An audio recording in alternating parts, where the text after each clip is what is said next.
Salam alaikum wa rahmatullah wa barakatuh. Aujourd'hui, on se retrouve pour une nouvelle vidéo et on va parler du respect des parents en islam, Inch'Allah, plus particulièrement et surtout de la mère. Alors, on sait tous que nos mères ainsi que nos pères ont une grande valeur. La mère, tout d'abord, parce que celle qui nous a porté durant 9 mois, a subi des douleurs pour nous faire naître, nous a allaités pendant 2 ans, a passé ses nuits éveillées quand nous pleurons. C'est nos parents qui nous ont inscrits à l'école où on aussi étudié. C'est nos parents qui nous ont poussés à apprendre la religion, qui nous ont parlé, à appris la langue ou les langues que nous parlons, que ce soit le français, l'arabe, etc.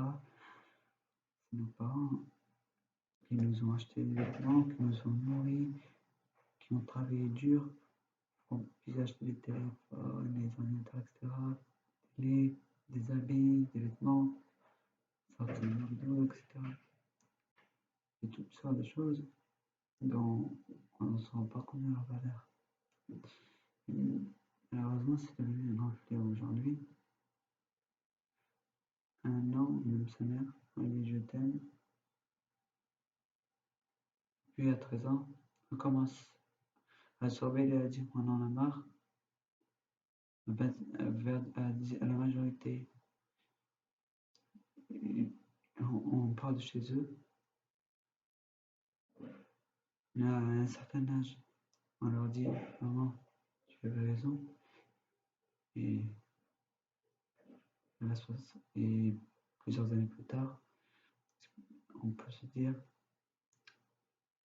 maman, reviens, car cette dernière n'est plus là, car on peut frapper à n'importe quel moment. Et quand nos parents meurent, on se rend compte qu'on n'a pas assez profité d'eux et qu'on n'a pas été assez reconnaissant parce que malgré les interdictions et parfois les remarques qu'ils nous ont fait et qu'ils ont pu nous énerver, on a fait beaucoup pour nous. Même si on croit qu'ils ne nous aiment pas, ils ont fait beaucoup pour nous.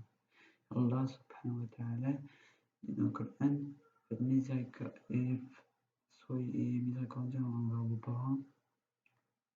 Et c'était une invocation, il dit, le Seigneur protège-les quand ils vont élever tout petit.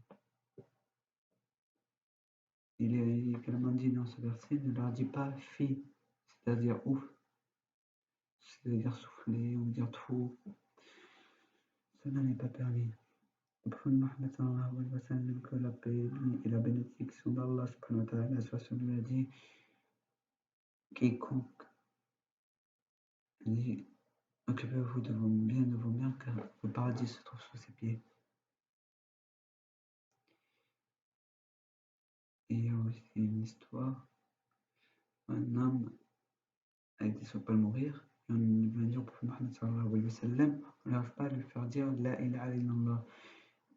Et on lui dit pour quel péché, et on lui empêchait de dire, et il ne pouvait pas dire prononcer cette parole, et il n'arrive pas à prononcer sa langue, on lui dit, il maltraite sa mère. Il a fait venir la mère de cet homme, il a dit pardonne-tu à ton fils et acceptes-tu d'intercéder en sa faveur. Sa mère a dit certes j'accepte car elle aimait son fils. C'est par cela que c'est par cela que ces garçons parents, l'amour envers eux, que nous accédons au paradis. Et il va raconter une histoire. Il y avait une femme qui avait perdu son mari et qui donc pratiquait la sorcellerie. Elle allait voir une sorcière. Puis aller à Babylone, les 2 anges qui sont cités dans le Coran, afin d'apprendre la sorcellerie, ils lui ont dit d'aller dans le coffre de grenier. Au début, elle ne voulait pas, mais après, elle y allait. Qu'est-ce qu'elle voit? Elle a dit, un cheval avec un cavalier s'envoler. Et les anges lui ont dit, c'est ta foi qui s'est envolée, maintenant repars et ne sois pas mécréante. Et après, elle retourne voir la sorcière qui lui a pris un tour une sorcellerie. Et là, elle se rend compte qu'elle était vraiment dans la sorcellerie, que sa foi était partie et qu'elle avait tout perdu. Donc elle entend d'aller voir le prophète Mohammed sallallahu alayhi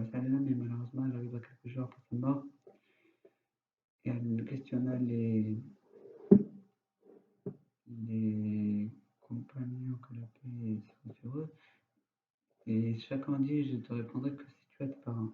Elle allait voir Aïcha radiallahu anha, l'épouse du prophète Mohammed sallallahu alayhi wa sallam. Elle répondit que la bénédiction envers les parents pour ne pas se pécher. La sorcellerie est une forme de shirk, qui est une forme très grave. La sorcellerie, elle a été pardonnée. Pourquoi? Pour la bonté envers les parents. Et le prophète Mohammed sallallahu alayhi wa sallam a dit celui qui n'est pas miséricordieux envers ses parents, aucune de ses œuvres ne sont acceptées. C'est pour ça que même si c'est difficile, plie-toi à leurs règles, patiente, prie Allah subhanahu wa ta'ala pour que la situation s'arrange. Et si tu étais gentil avec eux, tu te compares mieux avec eux, non seulement tu auras la satisfaction d'Allah subhanahu wa ta'ala et sa récompense, mais tes parents, tu verras qu'ils sont plus doux avec toi. Salam alaikum wa rahmatullahi wa barakatuh. Allah subhanahu wa ta'ala vous bénisse. Et n'oubliez pas que vous avez la chance d'avoir leurs parents, car beaucoup la chance de ne pas habiter avec eux, soit quand ils sont séparés, soit quand la mort les a séparés. Salam alaikum wa rahmatullahi wa barakatuh. Qu'Allah subhanahu wa ta'ala vous bénisse.